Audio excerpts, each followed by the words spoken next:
আসসালামু আলাইকুম। হাজির হয়েছি নতুন একটি ভ্লগ ভিডিও নিয়ে আপনাদের সামনে। বর্তমানে আমি অবস্থান করছি রাজশাহী বিশ্ববিদ্যালয়ের ক্যাম্পাসের ভিতরে। আপনাদের সাথে আজ নতুন কিছু অজানা তথ্য শেয়ার করব।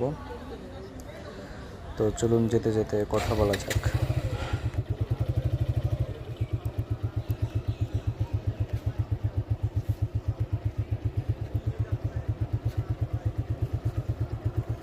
Gixxer motor bike.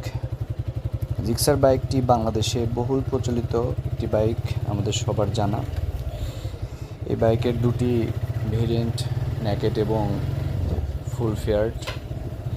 দুটি বাইকই বাংলাদেশে অত্যন্ত বিপুল জনপ্রিয়তা, এর চাহিদা অনেক বেশি। কিন্তু কিন্তু কথা হচ্ছে, এই জিক্সার বাইক বা সুজুকির ব্র্যান্ডের জিক্সার বাইকটি বাংলাদেশ ব্যতীত আর কোন কোন দেশে চলে? হ্যাঁ, এটা অ্যাজ ইউজুয়াল সবার আমাদের জানা যে বাংলাদেশ ব্যতীত ভারতে সুজুকি কোম্পানি বলেন, ইয়ামাহা কোম্পানি বলেন, এদের একটি বিপুল জনপ্রিয়তা রয়েছে, বিপুল ফ্যান ফলোয়ার্স রয়েছে। তো ভারত ব্যতীত আর কোথাও জিক্সার বাইক চলে কি না এই নিয়ে আমাদের মনে অনেক প্রশ্ন জাগে। তো মূল কথা হচ্ছে, বাংলাদেশে আর ভারতে ব্যতীত অন্য কোথাও এই জিক্সার বাইক অ্যাভেলেবেল কি না? হ্যাঁ, এই জিক্সার বাইক বাংলাদেশ আর ভারত ব্যতীত অন্যান্য দেশেও অ্যাভেলেবেল রয়েছে। সর্বপ্রথম এই বাইকটি ভারতের বাজারে লঞ্চ করা হয়, তারপরে বাংলাদেশেও আসে। তবে বাংলাদেশের চেয়ে ভারতের চেয়ে বাংলাদেশে আর কি বেশি জনপ্রিয়তা অর্জন করে। এর পাশাপাশি আসলে আমাদের পার্শ্ববর্তী দেশ নেপাল, শ্রীলঙ্কা, এ দুটি দেশেও জিক্সার বাইকের প্রচুর জনপ্রিয়তা রয়েছে, যেটা আমাদের অনেকেরই অজানা। তো ওই সব দেশের মানুষ, আমরা বাইক চালাই, ওই সব দেশের মানুষ কি বাইক চালায় না? হ্যাঁ, অবশ্যই চালায়, এটা আমাদের সবার জানা। কিন্তু ম্যাক্সিমাম ক্ষেত্রে দেখা যায় যে অন্যান্য দেশে অন্যান্য যে বাইকগুলো রয়েছে সুজুকিরই বা ইয়ামাহারই, সুজুকি ইয়ামাহা তো ভাই পুরো বিশ্বে রাজ করে। আমি যাচ্ছি এখন বাসার দিকে। সামনে জোহা চত্বর আমার হাতের বামে, না ডান দিয়ে প্যারিস রোড হয়ে যাই।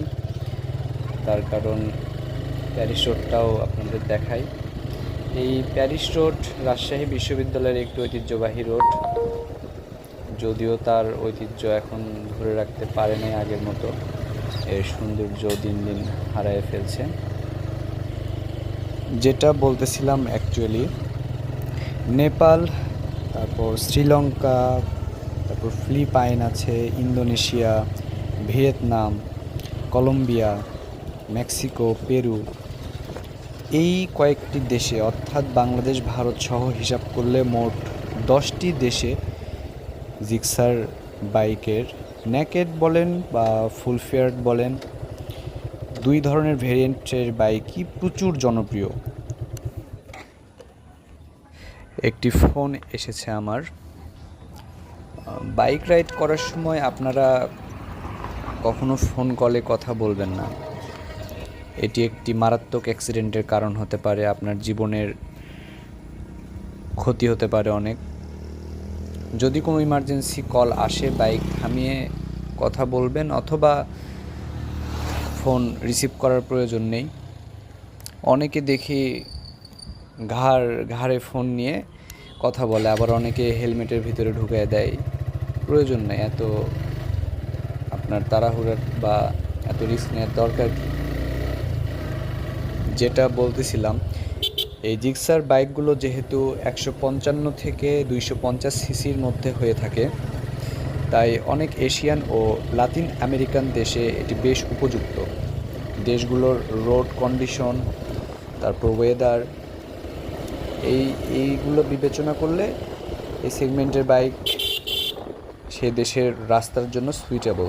এজন্য এই দেশগুলোতে অনেক জনপ্রিয় হয়ে উঠেছে জিক্সার বাইক। আমি এখন বের হব কাজলা গেট দিয়ে। আমাদের বিশ্ববিদ্যালয়ের সামনের বা ফ্রন্ট গেট মোট 3টা। এটা কাজলা গেট, তার সামনে আছে মেইন গেট, তারপর বিনোদপুর গেট। এছাড়াও আরও বেশ কয়েকটা গেট আছে যেগুলো ভার্সিটির পিছন দিকের গেট আর কি। তো আজকের মতো এ পর্যন্তই, এখানে বিদায় নিচ্ছি। আই হোপ সকলে ভালো থাকবেন। দেখা হবে আবার নেক্সট কোনো ভিডিওতে।